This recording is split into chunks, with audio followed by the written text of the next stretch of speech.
Bab 17. Selamat tinggal Arshla. Pagi hari. Langit mendung, seperti hati Desi. Desi berdiri di depan cermin, menatap bayangannya. "Maaf, Arshla," bisiknya. Flashback. Malam sebelumnya, Desi duduk di ruang tamu bersama Arkan. "Aku harus pergi," kata Desi. Arkan terdiam, menatap Desi dengan mata yang sulit dibaca. "Kenapa?" "Karena aku bukan siapa-siapa di sini," jawab Desi. Dan Arkan diam. Padahal, Desi berharap Arkan mencegahnya. "Ah, Desi, kamu terlalu berharap. Kamu sudah baper dan kegeeran. Berpikir kalau Arkan mulai suka sama kamu." Desi tidur dengan pikiran berkelana. Tak tentu arah tujuan. Tak tentu mau bagaimana. Benarkah dirinya harus pergi sekarang, atau tetap tinggal? Paginya, Desi menyiapkan sarapan. Arshla datang dengan senyum ceria. "Mama, hari ini kita main ke taman, ya?" Desi menelan ludah, menahan air mata. "Maaf, sayang. Mama harus pergi." Arshla menatap Desi, bingung. "Pergi kemana?" Desi memeluk Arshla erat. "Ke tempat yang jauh. Tapi Mama janji akan selalu sayang Arshla." Di depan rumah, Arkan berdiri dengan tatapan kosong. "Desi, kamu yakin?" Desi sempat berpikir kalau Arkan akan mencegahnya, memaksanya tinggal. Desi mengangguk, menahan air mata. "Aku harus pergi sebelum semuanya semakin rumit." Arkan menatap Desi, lalu berkata, "Kalau kamu butuh apa-apa, hubungi aku." Desi tersenyum pahit. "Terima kasih, Mas." Harapannya musnah. Arkan sama sekali tidak mencegahnya.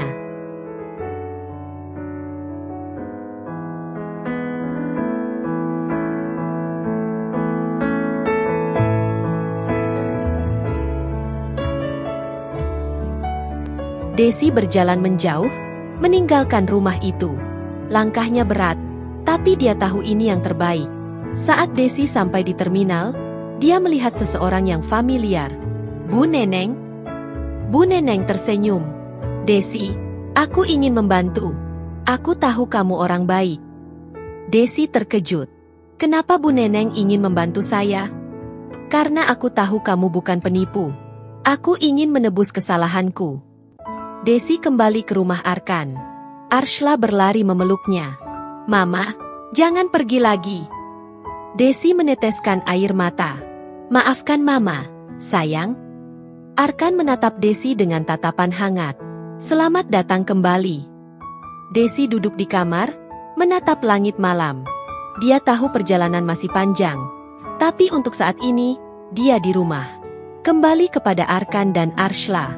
Dan Bu Neneng melunaskan hutangnya. Rasanya bahagia. Desi memejamkan mata, tertidur. Dan Desi terperanjat kaget. Dia duduk. Ternyata itu semua mimpi. Desi bangun dengan napas ngos-ngosan. Jam 3.12 pagi. Langit di luar masih gelap. Lampu jalan bahkan belum padam. Tapi kepalanya terang oleh satu hal, ia harus pergi. Bukan karena benci. Bukan karena marah. Justru karena terlalu sayang. Terlalu takut jatuh ke dalam perasaan yang bukan untuknya. Yang mungkin hanya akan jadi luka, bukan rumah. Ia duduk di pinggir ranjang, mengelus dada seperti orang masuk angin. "Ya Allah," bisiknya pelan, "kenapa mimpinya kayak nyata banget, sih?"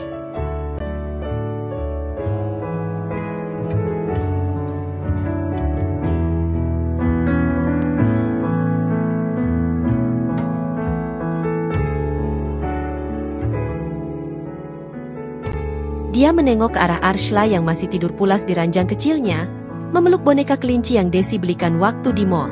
Nafasnya tenang, damai, tak tahu bahwa mamanya sedang patah hati diam-diam di seberang ranjang.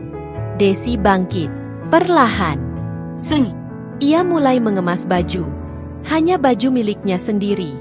Yang dibelikan Arkan, tidak dibawa. Yang dia pakai saat pura-pura jadi ibu, juga tidak. Ia lipat semua dalam tas ransel warna biru muda yang sudah agak kusam.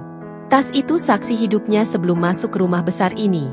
Sebelum mengenal Arshla dan Arkan. Dia tak menyalakan lampu, hanya cahaya dari layar HP yang cukup menerangi.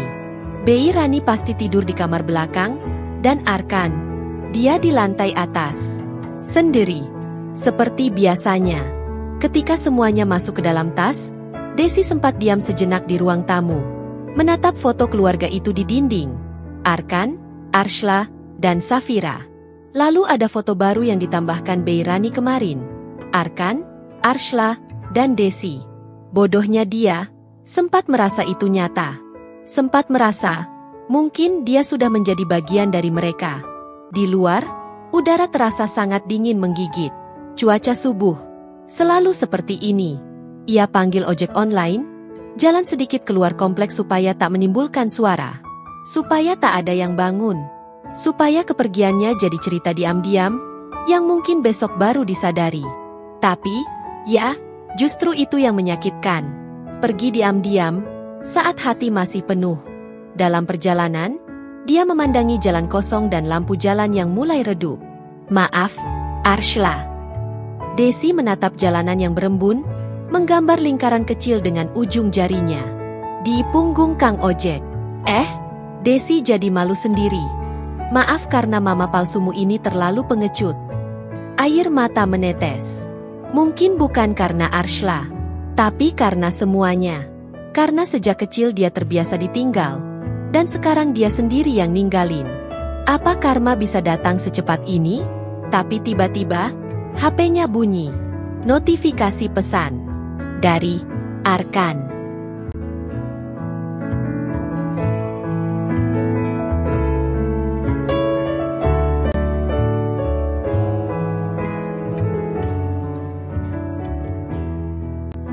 Desi, kamu di mana? Dad, dia belum sempat baca selanjutnya, tapi tangannya langsung gemetar. Sopir ojek pun curiga. Mbak nggak apa-apa? Desi hanya geleng. Nggak, Pak. Lanjut aja. Tapi belum 5 menit, HP-nya bunyi lagi. Aku tahu kamu takut, tapi jangan lari. Kalau kamu pergi, Arshla bisa patah hati. Dia sedih dan akan kehilangan. Hatinya mendadak pecah kayak kaca kena palu. Ia tutup mata. Napas berat. Dalam banget. Tangisnya pecah. Tapi bukan tangis biasa. Tangis orang yang sebenarnya nggak mau pergi, tapi merasa nggak pantas tinggal. Dia minta turun di sebuah minimarket 24 jam. Duduk di trotoar, dengan ransel kecil di sampingnya. Badannya menggigil, tapi pikirannya jauh lebih dingin. Detik demi detik lewat, tapi langkahnya nggak bisa gerak. HP bunyi lagi. Kali ini, video call. Desi bingung, panik, tapi terlanjur ditekan. Jawab. Muncul wajah Arkan di layar. Rambutnya acak-acakan. Matanya merah. Desi. Suara itu dalam, lirih. Kamu serius mau pergi? Desi nggak bisa jawab. Arkan menarik napas. Aku tahu kamu takut, tapi kamu nggak sendirian, Des. Desi masih diam, tapi air matanya ngucur deras. Ia cuma bisa menggeleng pelan, seperti anak kecil yang salah.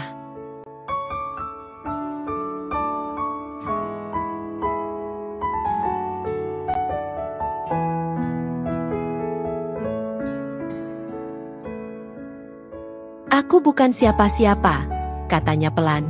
Aku bukan Safira. Aku nggak pinter masak, nggak sabar. Aku nggak pantas.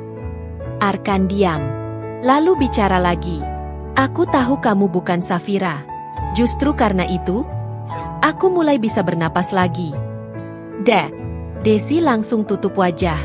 Tangannya gemetar. Desi pulang. Dan disinilah, cerita kembali ke titik nol. Bukan akhir. Bukan juga awal. Tapi persimpangan. Desi tak langsung jawab. Tapi hari itu, di kursi trotoar, dengan mata sembab dan ransel di sisi, dia akhirnya berdiri. Bukan karena yakin, tapi karena tahu. Jika tidak sekarang, dia mungkin akan terus lari seumur hidup. Dan mungkin, cuma kali ini dia mau mencoba tinggal.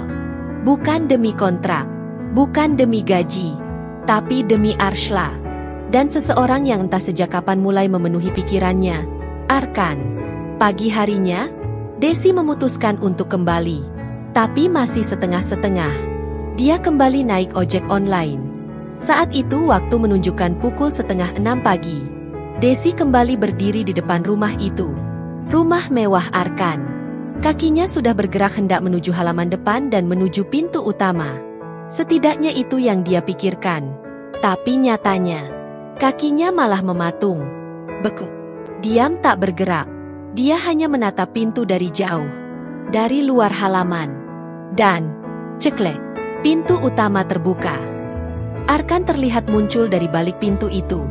Dan Desi mendadak bersemangat dan berlari ke arah.